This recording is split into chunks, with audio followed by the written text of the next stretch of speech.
ಮೈಸೂರಿನ ಟಿಕೆಟ್ ವಿಚಾರಕ್ಕೆ ಸಂಬಂಧಪಟ್ಟಂತೆ ಆಗ್ತಾ ಇರುವ ಬೆಳವಣಿಗೆ. ಪ್ರತಾಪ್ ಸಿಂಹ ಅವರು 2 ಬಾರಿ ಗೆದ್ದಿದ್ದಾರೆ ಆ ಕ್ಷೇತ್ರದಿಂದ. ಹೀಗಾಗಿ 3ನೇ ಅವಧಿಗೂ ಕೂಡ ಟಿಕೆಟ್ ಸಿಗಬಹುದು ಅನ್ನೋ ಸಹಜ ನಿರೀಕ್ಷೆಯಲ್ಲಿದ್ರು. ನಾವು ಗಮನಿಸಿದ್ವಿ ಬಜೆಟ್ ಆದ ನಂತರದಲ್ಲಿ ಅಧಿವೇಶನ ನಡೀತಿರೋ ಸಂದರ್ಭದಲ್ಲಿ ರಾಷ್ಟ್ರೀಯ ಮಟ್ಟದ ಬಿಜೆಪಿ ನಾಯಕರನ್ನ ಭೇಟಿಯಾದ್ರು. ತಮ್ಮ ರಿಪೋರ್ಟ್ ಕಾರ್ಡ್ 10 ವರ್ಷಗಳಲ್ಲಿ ತಮ್ಮ ಕ್ಷೇತ್ರ ವ್ಯಾಪ್ತಿಯಲ್ಲಿ ತಾವು ಮಾಡಿರುವ ಕಾರ್ಯಗಳ ಒಂದು ಪಟ್ಟಿಯನ್ನ ಪ್ರತಾಪ್ ಸಿಂಹ ಅವರು ಖುದ್ದಾಗಿ ಹೋಗಿ ಬಿಜೆಪಿಯ ವರಿಷ್ಠ ನಾಯಕರ ಕೈಗೆ ಕೊಟ್ಟು ಬಂದಿದ್ದಾರೆ. ಆದರೂ ಕೂಡ ಈ ರೀತಿಯಾದ ಚರ್ಚೆ, ಪ್ರತಾಪ್ ಸಿಂಹ ಅವರಿಗೆ ಬಹುತೇಕ ಈ ಬಾರಿ ಟಿಕೆಟ್ ಕೊಡೋದೇ ಇಲ್ವಂತೆ ಅನ್ನೋ ರೀತಿಯ ಸುದ್ದಿ ಯಾವಾಗ ಹೊರಬಂತೋ ಗರ್ಜಿಸೋಕೆ ಪ್ರಾರಂಭ ಮಾಡಿದ್ರು ಪ್ರತಾಪ್ ಸಿಂಹ. ಮೈಸೂರು ಮಡಿಕೇರಿ ಮೇಲೆ ಹಾಗಾದ್ರೆ ಕಣ್ಣು ಹಾಕಿದ್ಯಾರು? ಪ್ರತಾಪ್ ಸಿಂಹ ಅವರ ಟಿಕೆಟ್ ಅನ್ನ ತಪ್ಪಿಸೋಕೆ ಷಡ್ಯಂತರ ನಡೀತಾ ಇದೆಯಾ? ಈ ರೀತಿಯ ಚರ್ಚೆ ನಡೀತಾ ಇದೆ. ಪ್ರತಾಪ್ ಸಿಂಹ ಅವರ ಮಾತು ಕೂಡ ಪರೋಕ್ಷವಾಗಿ ಅದನ್ನೇ ಸೂಚಿಸ್ತಾ ಇದೆ. ನನ್ನ ವಿರುದ್ಧವಾಗಿ ಷಡ್ಯಂತರ ನಡೀತಾ ಇರೋ ರೀತಿಯಲ್ಲಿ ನನಗೆ ಕಂಡು ಬರ್ತಾ ಇದೆ. ಹಾಗಾದ್ರೆ ಯಾವ ರೀತಿ ಷಡ್ಯಂತರ? ಸಿದ್ದರಾಮಯ್ಯ ಅವರ ಜೊತೆಯಲ್ಲಿ ಹೊಂದಾಣಿಕೆ ರಾಜಕೀಯ ನಡೀತಾ ಇದೆಯಾ? ಯಾರು ಮಾಡ್ಕೊಳ್ತಾರೆ? ಸಿದ್ದರಾಮಯ್ಯ ಅವರ ವಿಚಾರಕ್ಕೆ ಬಂದಾಗ ಅವರ ಪುತ್ರ ಯತೀಂದ್ರ ಸಿದ್ದರಾಮಯ್ಯ ಅವರು ಮೈಸೂರಿನಿಂದ ಕಣಕ್ಕಿಳಿಬಹುದು ಅನ್ನೋ ಚರ್ಚೆ ಇತ್ತು. ಆದರೆ ಸಿದ್ದರಾಮಯ್ಯ ಅವರೇನೆ ಅಲ್ಲಿನ ಲೋಕಲ್ ಕಾಂಗ್ರೆಸ್ನ ಶಾಸಕರು, ಮಾಜಿ ಶಾಸಕರು ಹಾಗೆ ಸ್ಥಳೀಯ ಮಟ್ಟದ ನಾಯಕರ ಬಳಿಯಲ್ಲಿ ಅಭಿಪ್ರಾಯವನ್ನು ಸಂಗ್ರಹಿಸಿದಾಗ ನಾಟ್ ಫೇವರಬಲ್, ಅಂದ್ರೆ ಯತೀಂದ್ರ ಸಿದ್ದರಾಮಯ್ಯ ಅವರ ಸ್ಪರ್ಧೆಗೆ ಈಗಲೂ ಕೂಡ ಅಖಾಡ ಸಿದ್ಧವಾಗಿಲ್ಲ ಅನ್ನೋ ರೀತಿಯ ರಿಪೋರ್ಟ್ ಸಿದ್ದರಾಮಯ್ಯ ಅವರ ಕೈ ಸೇರಿದೆ ಅನ್ನೋ ಮಾಹಿತಿ ಅದಾದ ನಂತರದಲ್ಲಿ ಸ್ಪರ್ಧೆ ಮಾಡೋದು ಬೇಡ ಅನ್ನೋ ಹಂತಕ್ಕೇನೆ ಬಂದಿದ್ರು ಸಿದ್ದರಾಮಯ್ಯ. ಆದರೆ ಯತೀಂದ್ರ ಸಿದ್ದರಾಮಯ್ಯ ಅವರು ಕಣಕ್ಕೆ ಇಳಿಬೇಕು ಅನ್ನೋದು ಮತ್ತೊಂದು ಕಡೆಯಿಂದ ವಾದ ಯಾವಾಗ ಕೇಳೋಕೆ ಸಿಕ್ತು. ಅದಕ್ಕೆ ಅನುಕೂಲ ಆಗೋ ರೀತಿಯಲ್ಲೇನಾದರೂ ಹೊಂದಾಣಿಕೆ ರಾಜಕೀಯ ನಡೀತಾ ಇರಬಹುದಾ?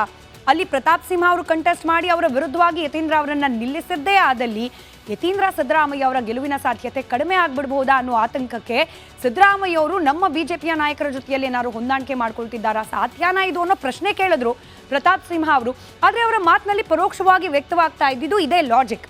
ಕಾಂಗ್ರೆಸ್ಗೆ ನಮ್ಮ ಪಕ್ಷ ಹೇಗೆ ಸಪೋರ್ಟ್ ಮಾಡುತ್ತೆ ಅಂತ ಹೇಳಿ ಪ್ರಶ್ನೆ ಮಾಡಿದ್ರು ಪ್ರತಾಪ್ ಸಿಂಹ ಅವರು. ಇದೇ ಪ್ರತಾಪ್ ಸಿಂಹ ಅವರು ಹಿಂದೆ ವಿಧಾನಸಭೆಯ ಚುನಾವಣೆ ಆದ ನಂತರದಲ್ಲೂ ಕೂಡ ಇದೇ ಅಡ್ಜಸ್ಟ್ಮೆಂಟ್ ಪಾಲಿಟಿಕ್ಸ್ನ ಬಗ್ಗೆ ಪ್ರಸ್ತಾಪ ಮಾಡಿದ್ದು ದೊಡ್ಡ ಮಟ್ಟದಲ್ಲಿ ಸುದ್ದಿಯಾಗಿತ್ತು, ಚರ್ಚೆಗೂ ಕೂಡ ಗ್ರಾಸವಾಗಿತ್ತು. ಹೀಗಾಗಿ ಹಾಲಿ ಸಂಸದರ ಈ ಕೌಂಟರ್ ಏನಿದೆ ಸಾಕಷ್ಟು ಅನುಮಾನಕ್ಕೆ ಕಾರಣವಾಗ್ತಾ ಇದೆ, ಹಾಗೆ ಸಾಕಷ್ಟು ಚರ್ಚೆಗೂ ಕೂಡ ಗ್ರಾಸವಾಗ್ತಾ ಇದೆ. ಮೈಸೂರು ಸಂಸದ ಪ್ರತಾಪ್ ಸಿಂಹ ಅವರ ಹೇಳಿಕೆಯ ಹಿಂದಿನ ಗುಟ್ಟೇನು ಅನ್ನೋ ಸಹಜ ಅನುಮಾನಕ್ಕೆ ಕಾರಣವಾಗ್ತಾ ಇದೆ. ಸ್ವಪಕ್ಷೀಯರ ವಿರುದ್ಧವೇ ಪ್ರತಾಪ್ ಸಿಂಹ ಅವರು ಗರ್ಜಿಸಲಿಕ್ಕೆ ಅನೇಕ ಕಾರಣಗಳು.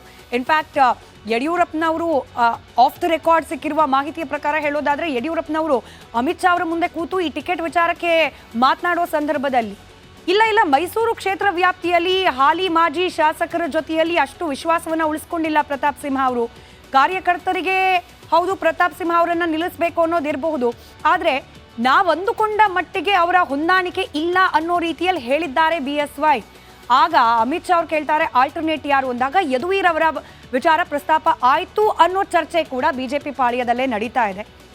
ಯಾವಾಗ ಹಾಲಿ ಮಾಜಿ ಶಾಸಕರ ಜೊತೆಯಲ್ಲಿ ಹೊಂದಾಣಿಕೆ ಇಲ್ಲ ಪ್ರತಾಪ್ ಸಿಂಹ ಅವರದ್ದು ಅನ್ನೋ ಚರ್ಚೆ ದೆಹಲಿಯಲ್ಲಿ ಆಯ್ತು ಅನ್ನೋ ವಿಚಾರ ಪ್ರತಾಪ್ ಸಿಂಹ ಅವರ ಕಿವಿಗೆ ಬಿತ್ತು, ಸಹಜವಾಗಿ ತಮ್ಮ ಪಕ್ಷದಲ್ಲೇ ಇರ್ತಕ್ಕಂತಹ ಮೈಸೂರು ಕ್ಷೇತ್ರ ವ್ಯಾಪ್ತಿಯ ನಾಯಕರ ವಿರುದ್ಧವಾಗಿ ಪ್ರತಾಪ್ ಸಿಂಹ ಅವರು ಗುಡುಗೋಕೆ ಪ್ರಾರಂಭ ಮಾಡಿದ್ರು.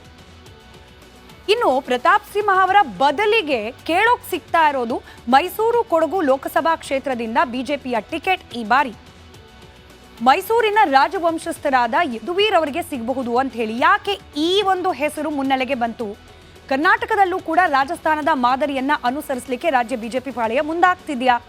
ಈ ಚಿಂತನೆ ಇದೀಗ, ಈ ರೀತಿಯ ಚರ್ಚೆ ಇದೀಗ ರಾಜ್ಯದಲ್ಲಿ ನಡೀತಾ ಇದೆ. ಕರ್ನಾಟಕದಲ್ಲೂ ಕೂಡ ರಾಜಸ್ಥಾನ ಮಾದರಿ ಅನುಕರಣೆ ಆಗತ್ತಾ?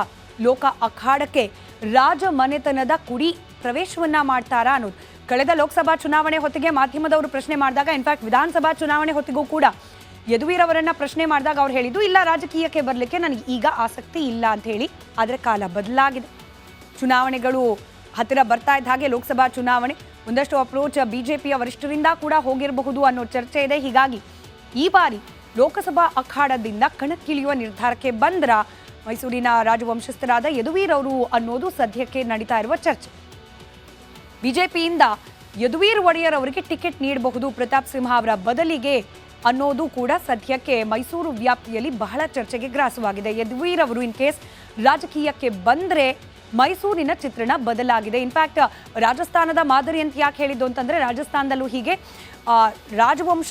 ಅಲ್ಲಿನ ರಾಜವಂಶಸ್ಥರನ್ನ ರಾಜಕೀಯ ಅಖಾಡಕ್ಕೆ ಇಳಿಸಿ ಭಾವನಾತ್ಮಕವಾಗಿ ಮತದಾರರನ್ನ ಸೆಳೆಯುವ ಪ್ರಯೋಗವನ್ನ ಬಿಜೆಪಿ ಮಾಡಿತು. ಅದೇ ಒಂದು ಮಾದರಿಯನ್ನ ಇಲ್ಲೂ ಕೂಡ ಅನುಸರಿಸಬಹುದು ಅನ್ನೋದು ಸದ್ಯಕ್ಕೆ ನಡೀತಾ ಇರುವ ಚರ್ಚೆ.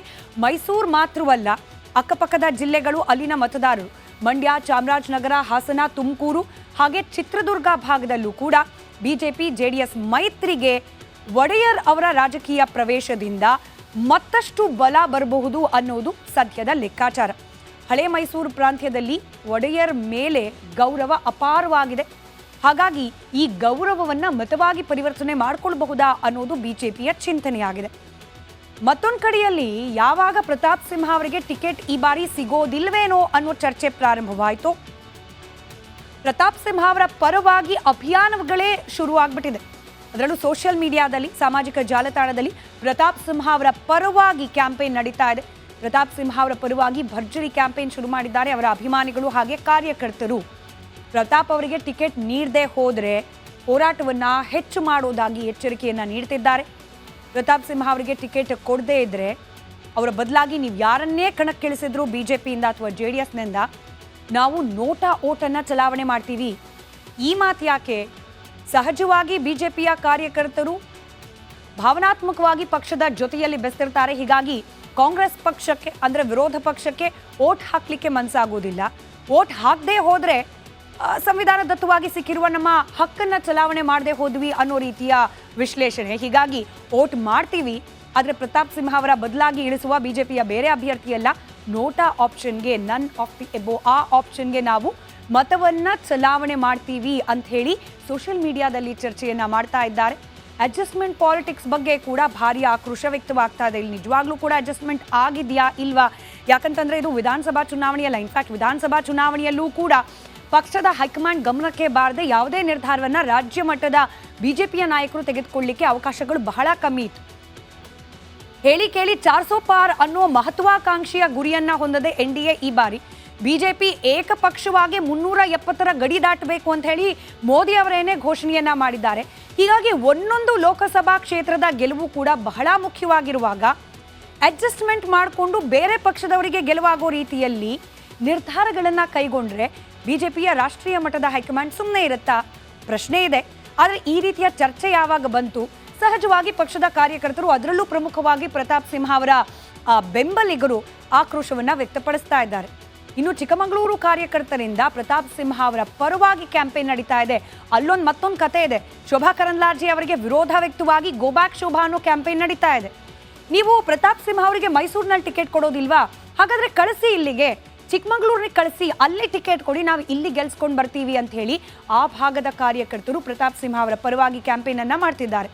ಪ್ರತಾಪ್ ಸಿಂಹ ಅವರಿಗೆ ಟಿಕೆಟ್ ನೀಡದಿದ್ರೆ ನಾವು ಮತದಾನವನ್ನೇ ಮಾಡೋದಿಲ್ಲ ಅಂತ ಕೂಡ ಕೆಲ ಬೆಂಬಲಿಗರು ಸಾಮಾಜಿಕ ಜಾಲತಾಣದಲ್ಲಿ ಚರ್ಚೆ ಮಾಡ್ತಿದ್ದಾರೆ. ಆದರೆ ಇದನ್ನ ಎಷ್ಟರ ಮಟ್ಟಿಗೆ ಗಂಭೀರವಾಗಿ ಪರಿಗಣಿಸುತ್ತೆ ಪಕ್ಷದ ಹೈಕಮಾಂಡ್ ಅನ್ನೋದನ್ನ ಕಾದ್ ನೋಡಬೇಕಾಗಿದೆ. ಹಾಗೆ ಪ್ರತಾಪ್ ಸಿಂಹ ಅವರ ಪರವಾಗಿ ಕೆಲವರು ಮಾತನಾಡಿದ್ದಾರೆ. ಹಾಗೆ ಈಗ ಆಗ್ತಾ ಇರುವ ಘಟನಾವಳಿಗಳು, ಚರ್ಚೆಗಳೇನು ನಡೀತಾ ಇದೆ, ಪ್ರತಾಪ್ ಸಿಂಹ ಅವರಿಗೆ ಟಿಕೆಟ್ ಕೈತಪ್ಪೋ ಸಾಧ್ಯತೆ ಇದೆ ಅಂತ ಹೇಳಿ ಇದ್ರ ಬಗ್ಗೆ ಕೂಡ ಕೆಲ ಬಿಜೆಪಿ ಹಾಗೆ ಬಿಜೆಪಿ ಬೆಂಬಲವನ್ನ ನೀಡಿರುವ ಪಕ್ಷಗಳ ನಾಯಕರು ಮಾತನಾಡಿದ್ದಾರೆ. ಏನು ಮಾತನಾಡಿದ್ದಾರೆ ಕೇಳೋಣ. ಪ್ರತಾಪ್ ಸಿಂಹ 2 ಬಾರಿ ಲೋಕಸಭಾ ಸದಸ್ಯರಾಗಿದ್ದಾರೆ. 2 ಬಾರಿನೂ ಅವ್ರನ್ನ ಬೆಂಬಲಿಸಿದ್ದೀನಿ. ಒಳ್ಳೆ ಕೆಲಸ ಮಾಡಿದ್ದಾರೆ, ಅಭಿವೃದ್ಧಿ ಕೆಲಸಗಳನ್ನು ಕೂಡ ಮಾಡಿದ್ದಾರೆ, ಒಳ್ಳೆ ಹೆಸರು ಕೂಡ ಗಳಿಸಿದ್ದಾರೆ. ಆದ್ದರಿಂದ ಎಲ್ಲರೂ ಪ್ರತಾಪ್ ಸಿಂಹ ಅವರಿಗೆ ಟಿಕೆಟ್ ಸಿಗುತ್ತೆ ಅನ್ನೋ ನಂಬಿಕೆ ಮೇಲೆ ಇದ್ದಾರೆ. ಯಾವಾಗಲೂ ಕೂಡ ಈ ಸ್ಥಾನ ಹಿಂದೆ ತುಳಸಿದಾಸಪ್ಪನವ್ರು ಆಗಿದ್ದು, ಅದಾದಮೇಲೆ ಈ ಒಕ್ಕಲಿಗ ಸಮುದಾಯಕ್ಕೆ ಸೇರಿರ್ತಕ್ಕಂಥ ಪ್ರತಾಪ್ ಸಿಂಹ ಅವರಿಗೆ 10 ವರ್ಷದಿಂದ ಲೋಕಸಭಾ ಸದಸ್ಯರಾಗಿದ್ದಾರೆ, ಒಳ್ಳೆ ಕೆಲಸ ಮಾಡಿದ್ದಾರೆ. ಪ್ರತ್ಯೇಕ ಚರ್ಚೆ ಆಗಲಿಲ್ಲ. 1 to 1 ಮಾತಾಡಿದಂಥ ಸಂದರ್ಭದಲ್ಲೂ ಸುಮಾರು ಬಂದಿರೋಂಥ ಎಲ್ಲ ಕಾರ್ಯಕರ್ತರು ಒಂದು ಟಿಕೆಟ್ ಕೊಡಗನವರು ಆಕಾಂಕ್ಷಿಗಳಿದ್ದಂಥ ಸಂದರ್ಭದಲ್ಲಿ ನಮಗೆ ಕೊಡಿ ಅಂತ ಕೇಳಿರೋದು ಬಿಟ್ಟರೆ, ಆ ರೀತಿಯಲ್ಲಿ ಪ್ರತಾಪ್ ಸಿಂಹ ಅವ್ರ ವಿರುದ್ಧ ಈಗೇನು ನೆನ್ನೆಯಿಂದ ನಡೀತಾ ಇದೆ ಆ ಥರದ ಚರ್ಚೆ ಎಲ್ಲೂ ಆಗಿಲ್ಲ. ನೆನ್ನೆ ನಾನು ಅದಾದಮೇಲೆ ರಾತ್ರಿನೂ ರಾಜ್ಯದ ನಾಯಕರನ್ನ ಸಂಪರ್ಕ ಮಾಡಿದಂಥ ಸಂದರ್ಭದಲ್ಲೂ ಅದೇ ಒಂದು ದಿವಸ ಮೀಟಿಂಗ್ ಮುಂದಕ್ಕೆ ಹೋಗಿರೋದ್ರಿಂದ ಏನಾಗುತ್ತೆ ಅನ್ನೋದ್ರ ಬಗ್ಗೆ ಕೇಳಿದ್ದಕ್ಕೆ ಇಲ್ಲ ಆ ಥರದ್ದು ಏನೂ ನಡೆದಿಲ್ಲ ರೀ, ಏನಕ್ಕೆ ಹಿಂಗೆಲ್ಲ ಆಗ್ತಿದೆ ಗೊತ್ತಿಲ್ಲ ಅನ್ನುವಂಥದ್ದನ್ನು ಹೇಳ್ತಾ ಇದ್ದಾರೆ. ಬಿಟ್ಟರೆ ಎಲ್ಲೂ ಆ ಥರದ್ದು ಸಂಗತಿಗಳ ಬಗ್ಗೆ ಕಾಣ್ತಾ ಇಲ್ಲ.